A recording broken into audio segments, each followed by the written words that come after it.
The Duke of Ashgrove went down off his horse like a felled oak, and I was the one who heard his skull nearly meet the cobblestones of Little Hartwell's High Street.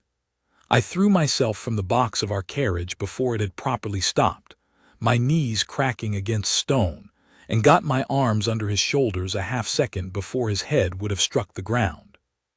That is the truth of how it began, and I have told it 100 times since to 100 disbelieving faces, and it never grows less strange in the telling.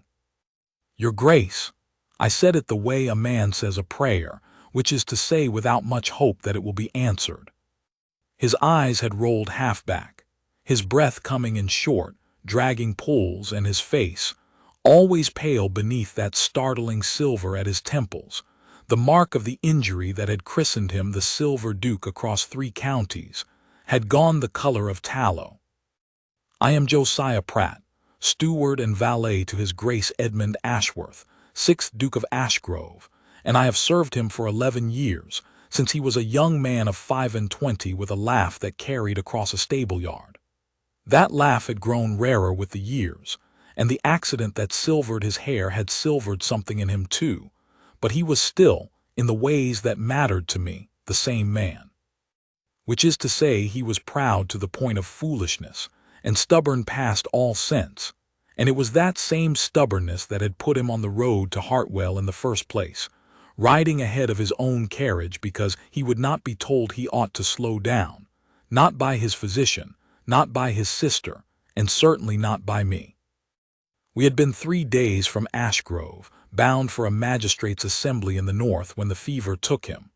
I had seen it coming, the flush along his cheekbones that morning, the way he'd waved off his breakfast, the sheen of sweat he'd blotted away and pretended was only the heat. He would not stop. He never stopped, not since the accident, as though motion itself were a kind of armor. And so he had ridden on, ahead of the carriage, into Little Hartwell, and there, in front of a modest shop front with faded gilt lettering that read Pratt and Daughter, Apothecary and Surgeon, he had simply come apart in the saddle and dropped. "Fetch the physician," I shouted at our coachman, though I already knew that Little Hartwell's only credentialed doctor was one Ambrose Finch, a man more given to bleeding his patients into submission than curing them, and who was, as ill luck would have it, 30 miles distant attending a lying-in that had gone badly. I did not know that last part yet. I only knew the shop before us bore a name that promised some manner of medical help, and a duke was dying in my arms on a public street. The door of the shop opened before I could reach for it. She came out fast, wiping her hands on an apron already marked with herbs and tincture stains, a woman of perhaps 24 with dark hair escaping its pins and eyes that took in the whole scene, the collapsed rider, the lathered horse, my own useless panic, in the space of a single breath. "Bring him inside," she said. Not a question, not deference. An instruction delivered as though she gave such orders every day of her life, which, though I did not yet know it, she did. "Madam, this is His Grace the Duke of Ash." "I do not care if he is the king's own cousin, sir. He is going into convulsions in the street, and you are wasting the only minutes that matter. Bring him inside." I have obeyed stranger orders from lesser mouths. I got my shoulder under the Duke, and with the coachman's help, half carried, half dragged him through the shop door into a narrow room smelling of camphor and dried lavender. Shelves lined floor to ceiling with brown glass bottles, a scrubbed wooden table at the center that she cleared with one sweep of her forearm, sending a mortar and pestle clattering to the floor without so much as a glance after them. On the table, there, mind his head. She was already at his side, 2 fingers pressed beneath his jaw, her head tilted as she counted silently against some private measure of her own. His pulse is racing and thin. When did the fever begin? "This morning, madam, though I suspect it was coming on before that." "Has he vomited?" "Complained of pain in the belly, in the joints." "He complained of nothing. He never does." She glanced up at that, just once, something flickering behind her eyes that might have been understanding or might have been simple irritation at men who would rather die than admit weakness. And then she was back to her patient, unbuttoning his waistcoat with quick, sure fingers, laying her palm flat against his chest. "Elsie," she called toward the back of the shop, and a girl of perhaps 16 appeared in the doorway, wide-eyed at the sight of a gentleman's fine coat sprawled across the surgery table. "Cold water, clean linen, and my father's case, quickly now." "Miss Anne, is that?" "Now, Elsie." The girl fled. I stood useless in the corner of that crowded little room, watching a woman I did not know lay her hands upon my master's body with a calm authority I had seen in exactly one other place in my life, and that was the surgical tent of an army physician I had once watched save a colonel's arm after Waterloo. It was not the calm of ignorance. It was the calm of someone who understood precisely how much danger stood before her, and had decided, quite simply, that panic was a luxury she could not afford. "Your Grace has a name," I said, feeling the strange necessity of formality even now. "Edmund Ashworth, Duke of Ashgrove." "Then Mr. Ashworth's heart is beating too fast, and his skin is burning. And if I do not bring the fever down within the hour, his name will not matter one way or the other." She said it without cruelty, only fact, and something in her flat refusal to be impressed by his title struck me, even in that terror, as oddly bracing. "You are no physician," I said. "No," she agreed. "I am a surgeon's daughter, which round here means I am the only one who will come when called." She had her father's case open now. Elsie had returned with it, breathless, along with a basin of water and an armful of linen, and she was measuring something into a small glass, her hands never once trembling though her patient's did, in shivering spasms that racked his whole frame. "Hold his shoulders. He will fight me, and he must not." God forgive me, I held down a duke of the realm like a farmhand restraining a colicky horse, while a woman in a stained apron forced a bitter draught between his teeth and murmured to him, low and steady, not words of comfort exactly, but words of certainty. "Breathe. There, again. You are not dying today, sir, whatever your fever tells you." And slowly, it did not feel slow, it felt like the longest hour God ever made, though I am told now it was perhaps 20 minutes. His shivering eased. His breath, which had been coming in those terrible shallow drags, deepened. Some ashen cast left his face. He did not wake, not fully, but he slept, or something like sleep, his chest rising and falling in a rhythm that no longer terrified me to watch.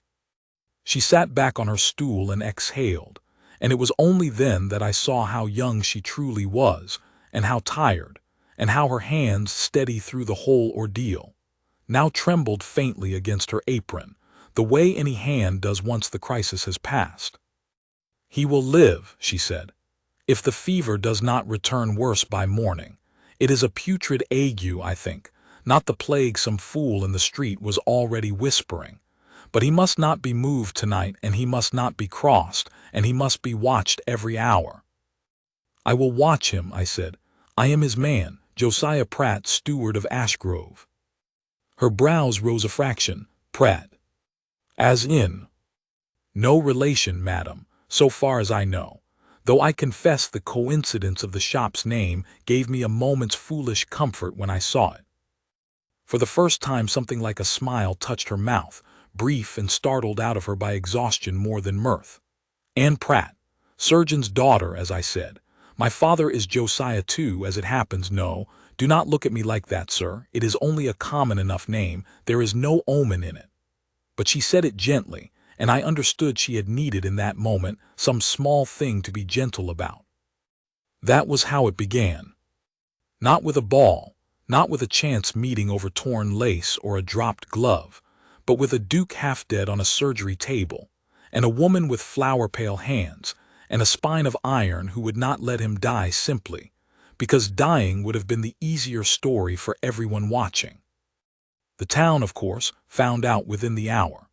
Little Heartwell was not so large a place that a duke could collapse in its high street and the matter remain private, and by nightfall there were perhaps 30 people pressed against the shop's front window, until Anne Pratt marched out into the street in her apron and told them, in a voice that could have stripped bark from a tree, that if a single one of them did not have business requiring medicine, they had best find somewhere else to stand and gawp. I remained at the Duke's bedside, for she had, by then, moved him to a narrow cot in the room behind the shop where, I gathered, her father slept when his own health did not permit the stairs. And it was there, past midnight, with the shop shuttered and the street quiet, that I finally asked the question that had been circling in my mind since I first saw her hands move with such terrible competence. "Where did you learn this, Miss Pratt? Not the shopkeeping, the doctoring." She was grinding something at the counter, her back to me, and did not turn at once. "My father taught me. He was a fine surgeon once, before his hands began to shake too badly to trust with a blade. He apprenticed under a man from Edinburgh who believed a mind for anatomy was a mind for anatomy whatever skirts it wore beneath. My father agreed with him. So I learned." "And you have been treating patients yourself, alone?" "For 6 years." She turned then, and there was a wariness in her face that had not been there during the crisis itself, as though the danger of the fever had been simpler to face than the danger of this question. "The village has needed a surgeon these 6 years, and had none they could afford, save Dr. Finch, who bleeds a man for a headache and purges him for a broken toe and has killed, by my count, no fewer than 4 patients through sheer incompetence. Someone had to see to the rest. I did not ask for the honor. I only could not watch children die of fevers I knew how to break, or men lose limbs that a clean cut and a careful hand might have saved. And the town knows this. The town knows what it wishes to know, sir, and forgets the rest when it is convenient. They come to my father's shop in the daylight and speak to him, bless him, though half the time now his mind wanders, and in the evenings or when there is no one to see, they come to me. No one has troubled to make a scandal of it, because a scandal would leave them without a healer, and self-interest, Mr. Pratt, is a wonderfully effective keeper of secrets." I thought of the Duke behind me, sleeping now more easily than he had in hours, his life quite literally resting in the hands of this woman society would never credit with owning a mind at all, let alone one sharp enough to have saved him. "You have saved his life tonight, whatever else is said of it." "I have kept him alive one night," she corrected, precise even in this. "Saving his life will take rather longer, and depend a good deal on whether he has the sense to remain still, and let his body do the work I have only assisted. Dukes, in my limited experience of them, do not care overmuch for stillness." "No," I admitted, "they do not." She almost smiled again. It was, I thought even then, a rare and valuable thing, that almost smile, hard one from a woman who had clearly spent years learning to keep her face as still and unreadable as her hands were sure. He woke near dawn, and I was there to see it, the fever glaze gone from his eyes, replaced by the sharp, assessing look I knew well, the look he wore when deciding whether a man before him was friend or fool. "Josiah," his voice was a rasp, but it was his voice, thank God, and not the broken muttering of the night before. "Where in blazes am I?" "A surgeon's shop in Little Heartwell, your grace. You collapsed from your horse." "A putrid fever, I am told, though I confess I understood perhaps 1 word in 5 of the explanation."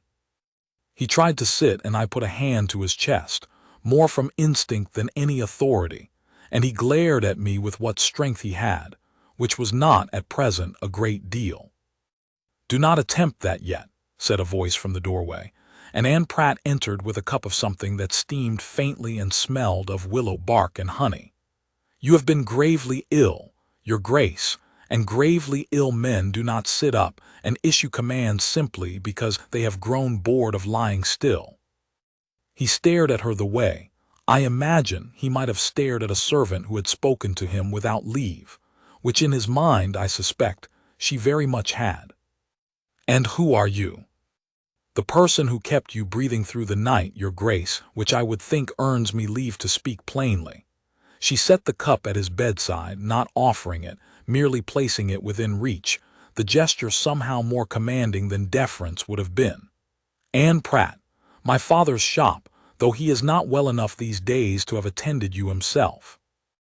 A woman treated me. It was not quite a question and not quite an accusation, but something suspended uneasily between the two, and I saw, in that instant, exactly what stood behind it, not simple prejudice, though there was some of that too, but a deeper, older wound, the kind a man carries quietly for years and only shows when startled into it. A woman kept you alive, she said evenly.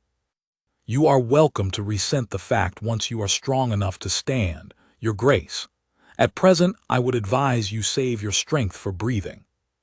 He looked for a moment, as though he might argue further, and then some great weariness seemed to move through him, and he sank back against the thin pillow and closed his eyes and said, in a voice gone suddenly quiet, "The last physician who treated me nearly killed me.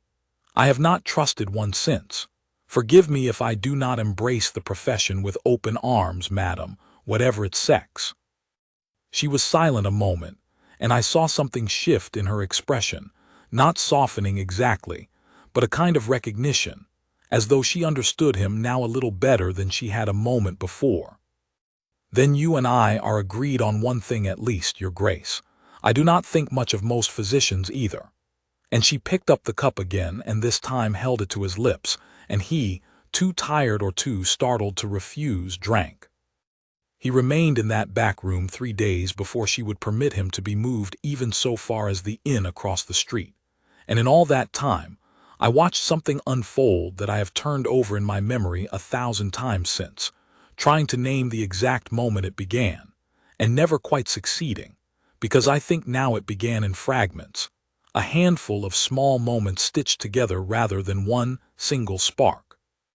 There was the moment on the second day when the fever spiked again in the afternoon, and she sat by his bed for 4 hours without once leaving, sponging his brow with cool water, murmuring that same low litany of certainty, "You are not dying today, sir," until he quieted, and I saw, when I brought her tea near evening, that her eyes were red-rimmed with exhaustion, but her hands, laid against his wrist to check his pulse, had not once stopped being steady.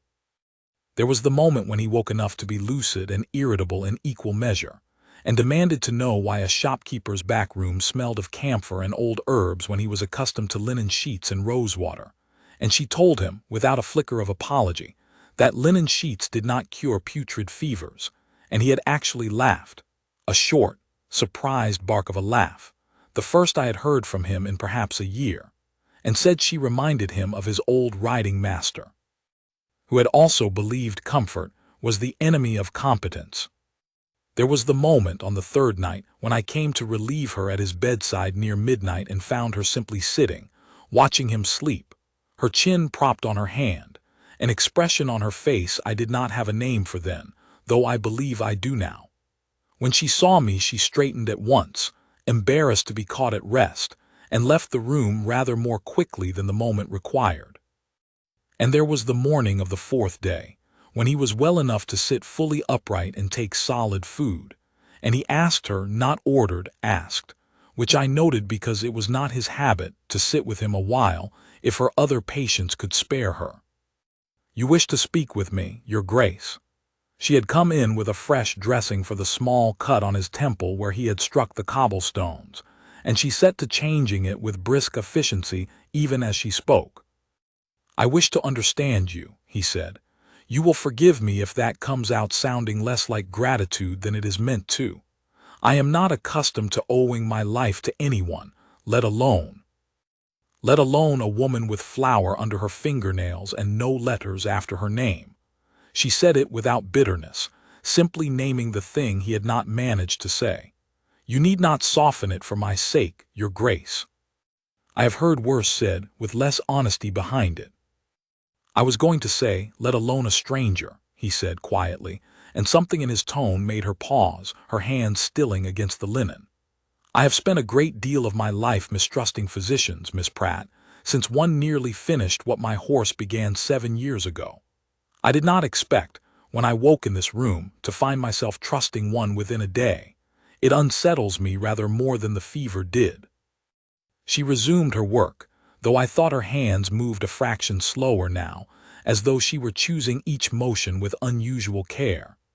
Trust is not owed to me, your grace, on account of one crisis survived. I would rather you judged the work than the worker. I judge both, he said. I have watched you these 3 days, madam, when I was lucid enough to watch anything. I have seen you turn away no one who came to that shop door, gentry or laborer's wife alike. I have seen you correct your own father's confusion without once shaming him for it. And I have seen you keep a duke alive through a fever that has killed stronger men, with nothing but herbs and steady hands and a mind that misses nothing. I judge the work because the work is extraordinary, and I judge the worker because I do not believe such work springs from an ordinary person. She did not answer at once. When she did, her voice was lower than before. You are the first person of consequence who has ever said such a thing to me plainly, your grace. Most either do not notice what I do at all, or notice it and consider it something faintly indecent. A woman handling a blade, a woman speaking of humors and fevers as though she has any right to an opinion on them. I have made my peace with being invisible. It is safer than being seen and condemned for it. I do not intend to condemn you, he said. I intend, when I am well enough to make good on it, to tell every soul who asks how I came to be alive that a surgeon's daughter in Little Heartwell saved a duke's life, while the county's only licensed physician was 30 miles off failing to attend a birth competently. I intend to say it loudly, and more than once, until the saying of it becomes tiresome to everyone but me. That could ruin me as easily as save me, she said, and I heard for the first time real fear beneath the words, not fear of him, but fear of the world beyond this small back room. There are those who would call it forwardness, unwomanly. There are those who would say no respectable woman would have laid hands on a gentleman's body as I laid hands on yours, fever or no fever. I have kept this quiet for 6 years for good reason. Gratitude, however sincerely meant, is a clumsy tool, and it does not always mend what it breaks. He was silent at that, and I saw him look at her with an expression I recognized from council meetings at Ashgrove, when some difficult truth had been laid before him that he could not simply command away. Then I will not act without your leave, he said finally. I am not in the habit of it, I confess, but I find I do not wish to repay you for saving my life by destroying the peace you built to make that saving possible. Tell me what you would have me do, Miss Pratt, and I will do that and nothing more. It was, I thought, watching from my chair by the window, the most remarkable thing I had yet seen him do, and I had seen him face down creditors and cousins and men twice his age in matters of estate and law. To yield the naming of his own gratitude to someone else's judgment was not, in my experience, a thing dukes did easily or often or ever. She looked at him for a long moment, and something passed between them that I could not entirely read, though I have thought since that it was the birth of a particular kind of respect, not the respect of rank for service, which is common enough and costs nothing, but the respect of one stubborn, capable person recognizing another. Let me think on it, she said, until you are well enough to travel at least. I would rather decide this with a clear head than a grateful one. Fairly said. And he did not press her further, though I saw, in the days that followed, that he watched her whenever she was in the room, with the particular attention of a man cataloging something he did not wish to forget. He was moved to the inn on the 5th day, against her mild objection that he ought to have waited one more, and it was there, over the following fortnight of his slow convalescence, that little Heartwell's true opinion of the matter revealed itself, and it was not, at first, a kind one. I heard it in the tap-room, where I took my supper of an evening, the innkeeper's wife telling a neighbor, in a voice not nearly low enough, that it was a scandal and no mistake, a shopkeeper's girl putting her hands all over a duke's bare chest, whatever the excuse of illness. I heard it from a matron at the draper's, who informed anyone who would listen that Anne Pratt had always had ideas above her station, and that a duke's fever was no excuse for a girl to go handling a gentleman as though she were a man of medicine herself. It curdled something in me to hear it, not least because I had watched, with my own eyes, exactly what those hands had done, and it had not been forwardness. It had been the only competent thing standing between my master and the grave. I mentioned this once to Anne Pratt herself, thinking perhaps to warn her, and found she already knew every word of it, and had known such talk for years. "They will say it whether I attend a duke or a dustman," she said, measuring out a tincture with her usual steady hand, though her jaw was set in a way that told me the words cost her more than she let show. A woman may nurse a man tenderly and be praised as an angel of mercy, so long as she does so weeping at a bedside in a novel. Let her actually know what she is doing, and suddenly she has overstepped some line only they can see. I stopped listening for the line years ago. It moves wherever it is convenient for them to place it. "His Grace does not see it so," I said. "His Grace is one man," she said, "and a duke's good opinion, however sincerely offered, does not unsay 6 years of village talk. I have my father to think of. I have Elsie, who depends on this shop for her situation. I have my own name, such as it is, which is a smaller thing than a duke's, but it is the only one I have." I did not press her further, but I carried her words back with me, and I believe, though he never told me so outright, that some version of them reached the duke as well, whether through my own careless mention or through his own watching, for he grew quieter on the matter after that, and more careful, and I saw him begin to turn the problem over as he turned over any difficult matter of estate business, weighing consequence against consequence with the same grim thoroughness. The turn came, as such things often do, not through any grand gesture but through a second crisis, smaller than the first but nearly as telling. It was near the end of his second week of convalescence, and he had begun, against every instruction given him, to walk out each morning as far as the village green and back, insisting the exercise did him more good than harm. On the 11th morning of this regimen, young Tom Halloway, the blacksmith's boy, came running full pelt down the high street shouting that his father's hand was near sawn through at the wrist, caught in the grip of a falling anvil chain, and that the blood would not stop. Dr. Finch, I should say, had by then returned to Little Hartwell, full of his own importance, and it was to his door the boy had first run, only to find him occupied with a wealthy farmer's gout and disinclined to be hurried from a paying patient for the sake of a blacksmith. By the time the boy reached the surgery shop, sobbing, Anne Pratt was already reaching for her father's case. The Duke, standing not 20 feet away on the green, heard the commotion and did not hesitate. Nor, I confess, did I. We were at the smithy within minutes, and there I saw, for the second time in a fortnight, precisely what kind of woman had been quietly saving Little Hartwell for 6 years while it whispered about her behind gloved hands. The wound was grievous. The chain had near severed 2 fingers and laid the wrist open besides, and the blacksmith had gone the gray color of a man losing too much blood too fast. Anne Pratt did not flinch. She had the wound bound and the bleeding stemmed within minutes, working with a calm, wordless economy of motion. And then, when the bleeding had slowed enough to assess the damage properly, she made a decision I watched cost her something to make. "The fingers cannot be saved," she said quietly to the blacksmith's wife, who had come running white-faced from the house. "I am sorry, but the hand can be if I act now, and if he does not lose more blood in the delay of fetching someone with a diploma to tell you the same thing an hour too late." "Do it," the blacksmith ground out through his teeth, sweat pouring down his face. "Do it, Miss Anne. I trust your hands better than I'd trust the king's own surgeon." And she did it there in the smithy, with the Duke of Ashgrove himself holding the man's shoulders steady, the same office I had performed for him not 2 weeks before, a symmetry I do not think was lost on either of them, while she worked with a needle and blade from her father's case, swift and sure, and utterly without hesitation, until the wound was closed and dressed, and the danger in the main past.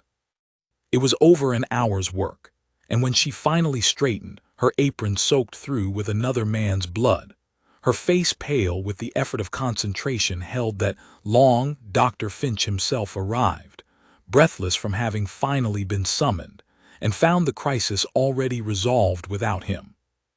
"What is the meaning of this?" he demanded, taking in the scene the bandaged hand, the exhausted patient, the woman with blood on her hands standing where he ought to have stood. "This is entirely irregular. I am the licensed physician of this parish, and I will not have some shop girl performing surgery in my absence." "Your absence, Dr. Finch," said the Duke, and his voice, though quiet, carried the particular authority I had heard him use perhaps 3 times in 11 years of service, each time to devastating effect, "cost this man the better part of an hour he did not have to spare, occupied as you were with a farmer's gout. Miss Pratt's presence saved both his hand and very likely his life. I would have thought a man of your training might recognize good work when it stands before him bloodied and successful, rather than quibble over whose name is on a license." Dr. Finch went the color of curdled milk and found, apparently, nothing to say to that. "Furthermore," the Duke continued, "I would remind you, and every soul now crowding this doorway to watch, that this same woman kept me alive a fortnight past, when you were 30 miles distant and similarly unavailable. I say this because I am tired, profoundly tired, of watching a woman of genuine and rare skill hide that skill for fear of exactly this sort of small-minded scorn, while the credentialed fool who ought to be ashamed struts about collecting fees for incompetence. I will not have it continued in my hearing." I had never, in 11 years, heard him speak so long or so plainly in public on any matter, let alone one so far outside the ordinary business of dukes. The little crowd gathered at the smithy door, and it was, by then, a considerable crowd, for word of a duke standing witness to a blacksmith's surgery had traveled fast, fell entirely silent, and I saw more than one face turn toward Anne Pratt with an expression that had not been there a fortnight before. Not scorn now, something closer to astonishment, and beneath the astonishment, the first stirrings of something like respect. Anne herself stood very still through the whole of this, her bloodied hands loose at her sides, and I saw her throat move once as she swallowed, and I understood that whatever calm she had shown through the surgery itself, she had none left over for this. "Your Grace," she said finally low, "you did not need to say all that." "I believe I did," he said, more gently now, the public authority gone from his voice, leaving only the man beneath it. "I have owed you a debt for 2 weeks that I did not know how to properly repay without your leave, Miss Pratt. You asked me to wait until you had a clear head to decide the shape of my gratitude. I do not know if your head is clear today. But I could not stand by one moment longer and watch that man speak to you as though your genius were an offense rather than a gift. This town has been living on, unknowing, for years. The scandal, such as it became, burned through the county in the manner of all such fires swiftly, and with more heat than light, for perhaps a fortnight. There were letters, I am told, exchanged among certain fine ladies of the neighboring estates, full of shocked commentary on the impropriety of a shopkeeper's daughter laying hands upon a duke's person, and on what it said of his judgment that he had permitted it and then, worse, defended it publicly at a common smithy before half the village. But scandal, I have observed in my years of service, requires a villain who behaves like one, and Anne Pratt gave the gossips nothing to work with. She did not preen at the Duke's public praise. She did not put on airs, or call upon the great houses, or alter one particular of her daily labor at the shop, save that now, when the poor of the parish came to her door in the evenings as they always had, they came a little less furtively, and held their heads a little higher for having done so. And the Duke, for his part, gave the gossips still less to work with, for he did precisely what he had said he would do, and nothing more scandalous than that. He remained in Little Heartwell a full month beyond what his recovery strictly required, a fact I noted, and did not remark upon, though I confess I understood exactly what kept him there. He called upon the shop most afternoons, ostensibly to have his temple wound checked, though it had healed cleanly within the first week. He asked her questions about her methods, her training, the books her father had left her, and listened to her answers with the same close attention, he gave his estate stewards discussing crop yields, which was, from him, no small compliment. He brought her, once, a volume of anatomical studies sent from London, not as a gift exactly, but as a loan, he said, between persons with a shared interest in the science of the body.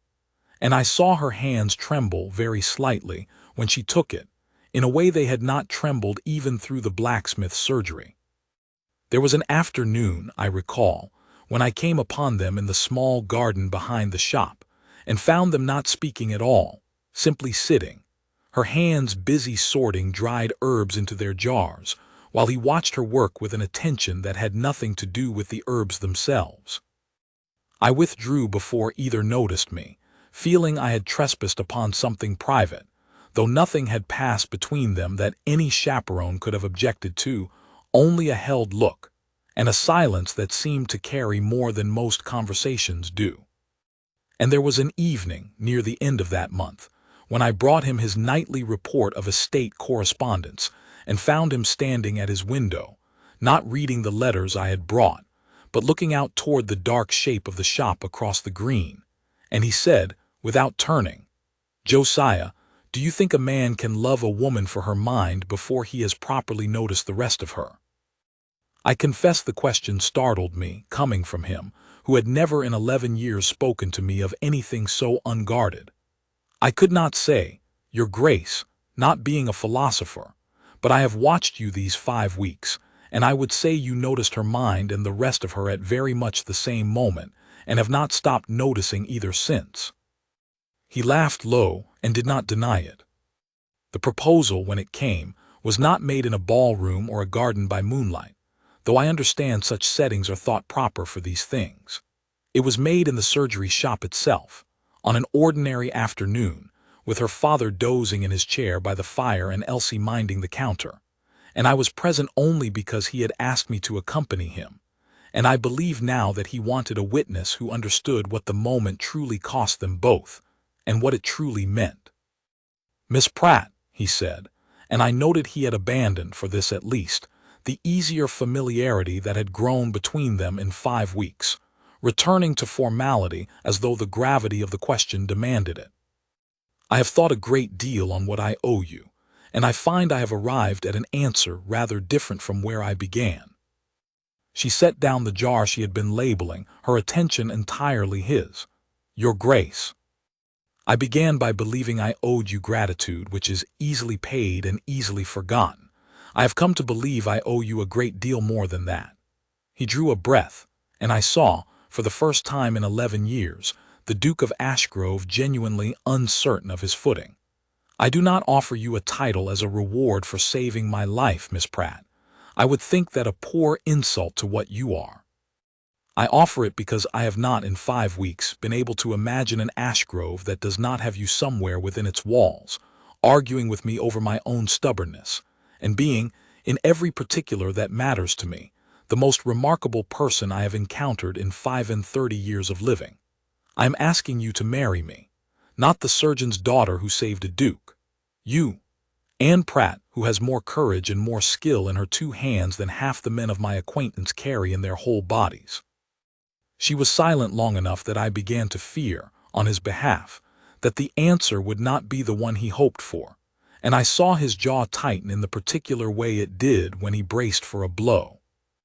"You understand what it will cost you," she said finally, quietly. "Not me. I have already paid whatever price the county wished to charge for what I am. But you, a duke marrying a shopkeeper's daughter with blood still sometimes under her fingernails. There will be doors closed to you that were open before. There will be whispers that follow us both to our graves." "There will," he agreed. "I have considered it at some length, Miss Pratt, being a man who considers things a great deal before he commits to them. I find I would rather have you and the whispers than a suitable silence and an empty house. I have lived 7 years since my accident mistrusting nearly everyone who came near me with a kind word.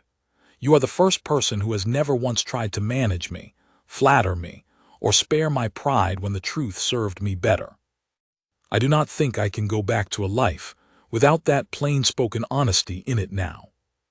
And if I said no, Then I would go back to Ashgrove a great deal poorer for having asked, and I would still send for you, or for your methods at the very least, whenever illness struck the estate, because you are simply the finest physician I have encountered, title or no title, and I am not fool enough to let pride cost me good medicine twice in one lifetime. A ghost of his old dry humor moved through that, and I saw it land, saw something in her posture ease. I am not accustomed, she said slowly, to being asked what I want rather than told what I am permitted. Then let this be the first of many such askings, he said. I do not promise I will always remember to ask, Miss Pratt. I am proud, and I am set in old habits, and you will have cause to remind me of my failings more often than either of us would like. But I am asking now, with my whole intention behind it. Will you marry me? She looked at him a long moment, and then, unexpectedly at me, standing quiet by the door, and I do not know quite what she read in my face, though I hope it was the truth of it, that I had watched this man for 11 years and never once seen him offer his whole self to anything the way he was offering it now. Yes, she said simply, the way she said everything of consequence without ornament, only certainty. Yes, your grace. I will marry you. He crossed the small space between them then and took her hand, not her fingers alone, but her whole hand, the hand that had held a blade steady through a blacksmith's ruined wrist and a duke's fevered convulsions both, and pressed his lips to the back of it with a reverence I had never seen him show any hand in his life, gloved or bare, noble or common. And she let him and did not look away, and I saw in her eyes, for the first time since I had known her, something that looked entirely like peace. They were married in autumn, at Ashgrove's own chapel, and I will confess that I, who am not by nature a sentimental man, found my throat unaccountably tight through the whole ceremony. Her father was there, wheeled in a chair but lucid enough on that day of all days to see his daughter wed, and I watched him weep without shame, tears, I understood, not only of joy, but of a lifetime's vindication. For the man who had taught her, against every convention of his age, had lived to see the world finally forced to admit what he had always known of her. The county did not entirely forgive the match, not at first. There were great houses that did not call, and invitations that never came, and I know it grieved the Duke more than he ever said aloud, though it never once made him waver in his choice. But there were other houses, too, that came around in time, drawn by curiosity and then held by respect, as Anne the Duchess of Ashgrove, though she wore the title as lightly as she had once worn her apron, quietly established at Ashgrove a proper surgery of her own, where the estate's tenants and the county's poor alike could receive the same steady, brilliant care she had once given in secret behind her father's shop, only now in the full and open light of day.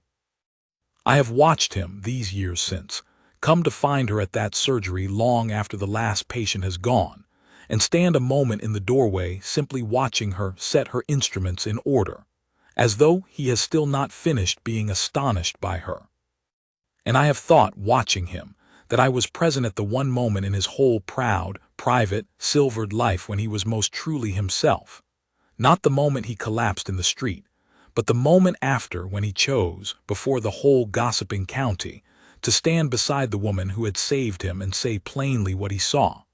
Not a scandal, but a gift the world had very nearly refused to notice. She still keeps her father's case of instruments, cleaned and oiled, in a cabinet of its own at Ashgrove surgery, and I am told she uses his old scalpel still, when the occasion calls for it, in preference to the finer London instruments her husband has since provided.